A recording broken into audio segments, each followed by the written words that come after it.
नमस्कार शेतकरी मित्रांनो, कृषी कल्याण युट्यूब चॅनलमध्ये सर्व शेतकरी बांधवांचं हार्दिक स्वागत आहे। तर शेतकरी मित्रांनो, राज्यातील कापूस आणि सोयाबीन उत्पादक शेतकऱ्यांसाठी आनंदाची बातमी आहे, कारण की राज्य सरकारच्या माध्यमातून कापूस आणि सोयाबीनचं अनुदान जाहीर केलं होतं खरीप हंगाम 2023 करिता। आणि 2023 मध्ये कमी भावामध्ये कापूस आणि सोयाबीन विकलेल्या शेतकरी बांधवांसाठी अत्यंत आनंदाची बातमी आहे। भावांतर योजनेच्या माध्यमातून राज्य सरकारच्या माध्यमातून कापूस आणि सोयाबीनचं अनुदान एकूण 4192 कोटी रुपये मंजूर केलं होतं।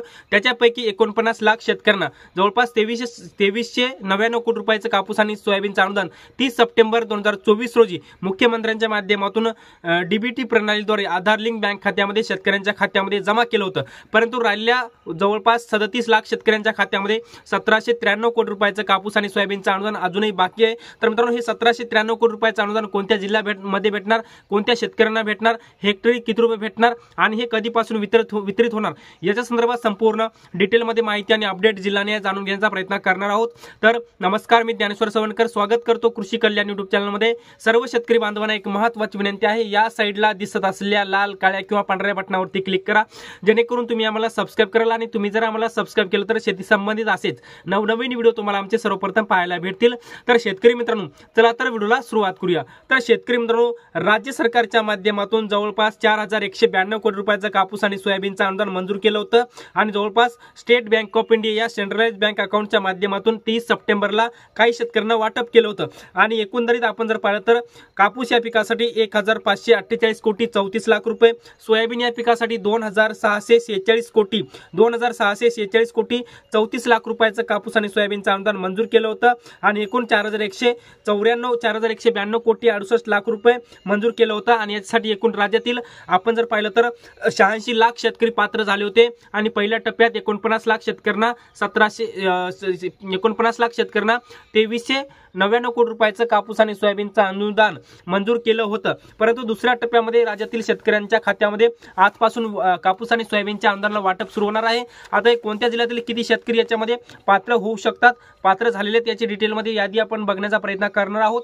मित्रांनो, आपण जर पाहिलं आता जवळपास एकंदरीत आता 1793 कोटी रुपयाचं कापूस आणि सोयाबीनचं अनुदान आजपासून वाटपाची प्रक्रिया सुरू झालेली आहे, ज्याच्यामध्ये अकोला जिल्ह्यातील 1,36,707 शेतकरी, अमरावती जिल्ह्यातील 1,43,097 शेतकरी, पुण्यश्लोक अहिल्यानगर म्हणजे अहमदनगर जिल्ह्यातील 2,58,102 शेतकरी, कोल्हापूर जिल्ह्यातील 30,128 शेतकरी, चंद्रपूर जिल्ह्यातील 47,667 शेतकरी, छत्रपती संभाजीनगर जिल्ह्यातील 2,11,216 शेतकरी, जळगाव जिल्ह्यातील 1,96,948 शेतकरी, जालना जिल्ह्यातील 3,20,066 शेतकरी, याचबरोबर आपण जर पाहिलं तर धुळे जिल्ह्यातील 41,625 शेतकरी, याचबरोबर धाराशिव जिल्ह्यातील 2,10,019 शेतकरी, नंदुरबार जिल्ह्यातील 41,154 शेतकरी, नागपूर जिल्ह्यातील 52,725 शेतकरी, नांदेड जिल्ह्यातील 3,52,993 शेतकरी, याचबरोबर नांदेड जिल्ह्यातील 3,52,993 शेतकरी, नाशिक जिल्ह्यातील 95,706 शेतकरी,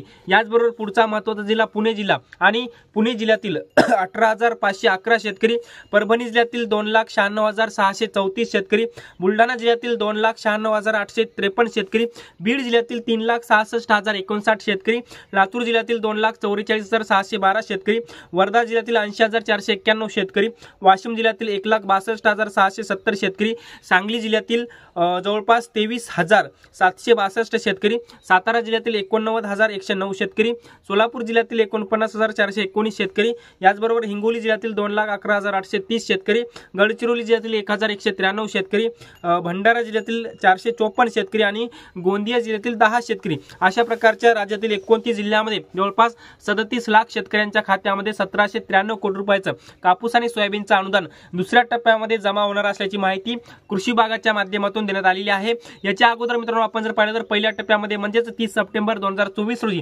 कापूस आणि सोयाबीनचं अनुदान शेतकऱ्यांच्या खात्यामध्ये जमा झालं, परंतु राहिलेल्या 1793 कोटी रुपयाचं वितरण अद्याप बाकी होतं। त्यामुळे आता विधानसभा निवडणुकीची आचारसंहितेमुळे ते पेमेंट पैसे थांबले होते, परंतु ते पेमेंट आता विधानसभा निवडणुकीची आचारसंहिता संपली, मुख्यमंत्री उपमुख्यमंत्री निवड झाली, मंत्रिमंडळ विस्तार लवकरच होईल, परंतु सध्या याचा वितरणाची सुरुवात झालेली आहे, अशा प्रकारची माहिती सध्या देण्यात आलेली आहे। आणि एकंदरीत हे कापूस आणि सोयाबीनचं अनुदान 2 हेक्टरच्या मर्यादेमध्ये एका पिकासाठी आणि 2 पिकासाठी 4 हेक्टरच्या मर्यादेमध्ये अशा प्रकारचं वितरण कापूस आणि सोयाबीनचं होणार असल्याची माहिती सध्या देण्यात आलेली आहे। तर शेतकरी मित्रांनो आपण जर पाहायला गेलं तर कापूस या पिकासाठी हेक्टरी 5,000 रुपये, 2 हेक्टरच्या मर्यादेपर्यंत म्हणजे 10,000 रुपये, किमान कापूस या पिकासाठी 20 गुंठे मर्यादा, जास्तीत जास्त 2 हेक्टर मर्यादा, किमान 1,000 रुपये शेतकऱ्याला देणार, किमान आणि जास्तीत जास्त 10,000 रुपये देणार कापूस या पिकासाठी. आणि सोयाबीन या पिकासाठी सुद्धा त्याच पद्धतीने आहे. म्हणजे एखाद्या शेतकऱ्याचा 2 हेक्टर कापूस आणि 2 हेक्टर सोयाबीन असे मिळून 4 हेक्टर असेल तर त्या शेतकऱ्याला 20,000 रुपये त्याच्या खात्यामध्ये येणार. परंतु एखाद्या शेतकऱ्याचा 4 हेक्टरच कापूस असेल, परंतु त्या 4 हेक्टर कापूस असेल तरी त्याला 2 हेक्टरचे कापसाचे पैसे म्हणजे 10,000 रुपये देण्यात येणार असल्याची माहिती सध्या देण्यात आलेली आहे. एकंदरीत मित्रांनो आपण जर पाहिलं तर तुमचं जर आता त्याच्यामध्ये काही त्रुट्या होत्या त्या त्रुट्या सुद्धा कृषी विभागाच्या माध्यमातून किंवा महसूल विभागाच्या माध्यमातून दुरुस्त करण्यात आलेल्या आहेत. ज्याच्यामध्ये आपण जर पाहिलं तर काही शेतकऱ्यांनी गेल्या वर्षीची ई-पीक पाणी करून देखील सुद्धा त्यांच्या सातबारावरती कापूस आणि सोयाबीनची ई-पीक पाणी करून सुद्धा त्यांच्या सातबारावरती ही नोंद झालेली नव्हती. त्यामुळे अशा शेतकऱ्यांची नावे सुद्धा पुन्हा यादीमध्ये यायला सुरुवात होणार असल्याची माहिती सुद्धा कृषी विभागाच्या माध्यमातून देण्यात आलेली आहे. ज्याच्यामध्ये आपण जर पाहिलं तर अशा जर पद्धतीचा काही शेतकऱ्यांचा प्रॉब्लेम असेल तर लवकरात लवकर तुमच्या गावच्या कृषी सहायकाकडे तुम्हाला भेट देणं अत्यंत गरजेचं आहे. अशा पद्धतीचं तुम्हाला सांगायचं आहे कापूस आणि सोयाबीनच्या आंदोलनापासून आम्ही वंचित आहोत. आमच्या यादीमध्ये नाव नाहीये. तुमच्या यादीमध्ये तुम्ही जर गेल्या वर्षी पीक पाणी केलेली असेल तर तुमच्या यादीमध्ये नाव येणार आहे. पहिल्या टप्प्यामध्ये भरपूर शेतकऱ्यांची नावं आलेली नव्हती, परंतु काही याद्या नंतर पुन्हा दुरुस्त करण्यात आल्या आणि याद्या दुरुस्त केल्यानंतर भरपूर शेतकऱ्यांची नावं आली. परंतु राज्य सरकारच्या माध्यमातून याच्या अगोदर आज सांगण्यात आलेले होते ज्या शेतकऱ्यांची पीक पाणी केली होती परंतु सातबारावरती नोंद नव्हती अशाही शेतकऱ्यांना आम्ही पात्र करून त्यांना कापूस आणि सोयाबीनचं अनुदान देणार अशा पद्धतीचं सांगण्यात आलेलं होतं आणि त्याच पद्धतीने आता प्रक्रिया पार पडताना आपल्याला दिसत आहे. एकंदरीत शेतकरी मित्रांनो आपण जर पाहिलं तर कापूस आणि सोयाबीनचं अनुदान हे जे काही वाटप होणार आहे आता दुसऱ्या टप्प्यातलं हे जवळपास खरीप हंगाम 2023चं कापूस आणि सोयाबीनचं अनुदान आहे. कारण की शेतकऱ्यांनी गेल्या वर्षी कापूस आणि सोयाबीन कमी भावामध्ये विकल्यामुळे भावांतर योजनेच्या माध्यमातून त्याला तेवढा भाव फरक देण्याकरिता ही योजना राबवली जात आहे. आणि यावर्षी सुद्धा म्हणजे खरीप हंगाम 2024 सुद्धा म्हणजे आत्ताचं सोयाबीन ज्या शेतकऱ्यांनी कमी भावामध्ये विकलेला आहे याचबरोबर ज्या शेतकऱ्यांनी कमी भावामध्ये आपला कापूस विकलेला आहे अशाही शेतकऱ्यांना यावर्षी सुद्धा कापूस आणि सोयाबीनचं अनुदान भावांतर योजनेच्या माध्यमातून भाव फरक ठरवून त्या शेतकऱ्यांना अनुदान देणार असल्याची माहिती सुद्धा राज्य सरकारच्या माध्यमातून अशी विधानसभा निवडणुकीच्या तोंडावर देण्यात आली होती. ती सुद्धा गोष्ट पूर्ण करण्यात येईल. भावांतर योजना राबवणार अशा पद्धतीचं सांगण्यात येत आहे. एकंदरीत शेतकरी मित्रांनो आपण जर पाहिलं तर आता कापूस आणि सोयाबीनचं अनुदान एकंदरीत पहिल्या टप्प्यामध्ये आपण जर पाहिलं तर 2399 कोटी रुपये वितरित झालं आणि आता 1793 कोटी रुपयाचं 36 लाख शेतकऱ्यांना हे वाटप होणार आहे. परंतु या वर्षीचं अनुदान जर आपण पाहायला गेलं आता नवीन ज्या शेतकऱ्यांनी कापूस आणि सोयाबीनच्या पेरा नोंद आपल्या ई-पीक पाणीद्वारे आपल्या सातबारावरती केली असे शेतकरी या कापूस आणि सोयाबीनच्या अनुदानासाठी पात्र असणार आहेत. गेल्या वर्षी ज्या शेतकऱ्यांनी आपली कापूस आणि सोयाबीनची नोंद केली नव्हती परंतु पीक पेरलं होतं परंतु अशा शेतकऱ्यांना अपात्र केलं होतं.